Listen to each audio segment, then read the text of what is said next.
બોડેલી તાલુકાના સિમલઘોડા ગામ પાસે આવેલા નર્મદા નહેરની મુખ્ય ગેટ પાસે મોટું ગાબડું પડ્યું. બોડેલીના સિમલઘોડા ગામ પાસેથી પસાર થતી નર્મદાની મુખ્ય નહેરમાં સિમલઘોડા મુખ્ય ગેટ પાસે ગાબડું પડેલું જોવા મળ્યું છે.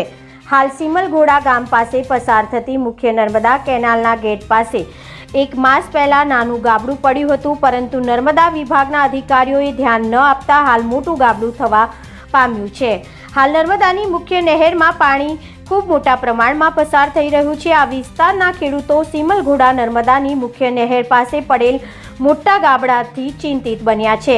આ ગાબડાનું સમારકામ વહેલી તકે નર્મદા વિભાગ દ્વારા નહીં કરવામાં આવે તો ગાબડું વધુ તૂટી જઈ આજુબાજુ મકાઈ, તુવેર, કપાસના પાકોમાં પાણી ઘૂસી જઈ ખેડૂતોને મોટું નુકસાન પહોંચાડે તેવી ભીતિ ખેડૂતો સેવી રહ્યા છે. જો નર્મદા કેનાલનું ગાબડું તૂટી જશે, કેનાલનું પાણી રાજબોડેલી સિમલઘોડા મોટી ઊંડના ખેડૂતોના ખેતરમાં ભરાશે તો ખેડૂતોને પાકમાં મોટું નુકસાન વેઠવાનો વારો આવશે. ખેડૂતોની માંગ છે કે સિમલઘોડા ગામ પાસે નર્મદા મુખ્ય નહેરના ગેટ પાસે પડેલ ગાબડાનું સમારકામ વહેલી તકે કરવામાં આવે તેવી માંગ ઉઠી છે. બોડેલી તાલુકાના સિમલઘોડા પાસે મુખ્ય ગેટ પાસે એક ગાબડું પડેલું છે. એ પહેલાં થોડા ટાઈમ પહેલાં મૂકવામાં આવ્યું હતું, તેથી આ નર્મદા વિભાગના અધિકારીઓને ધ્યાન ના દોરતા અત્યારે એ ગાબડું મોટા પ્રમાણમાં થયેલ છે અને એ ગાબડાના લીધે એ વધારે પણ કેનલ તૂટે તો લોકોના ખેતરોમાં પાણી ઘૂસી અને પાકને નુકસાન કરે એવું છે. તેથી નર્મદા વિભાગને વહેલી તકે આ એ કરવા વિનંતી છે.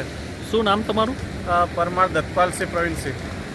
બોડેલી તાલુકાના સિમલઘોડા ગામ પાસે મેઇન કેનાલમાં સિમલઘોડા ગેટ છે, તેની નજીકમાં એક નાનું ગાબડું પડેલું હતું. અત્યારે નર્મદા અધિકારીએ કોઈ ધ્યાન ના આપ્યું, અત્યારે મોટું ગાબડું પડેલું છે અને અંદરથી માટી પણ ધોવાય છે.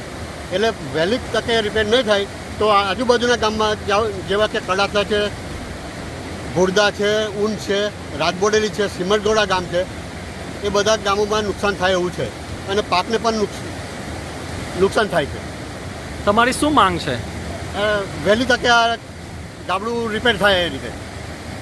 શું નામ? ઉત્પલ પટેલ, રાજબોડેલી.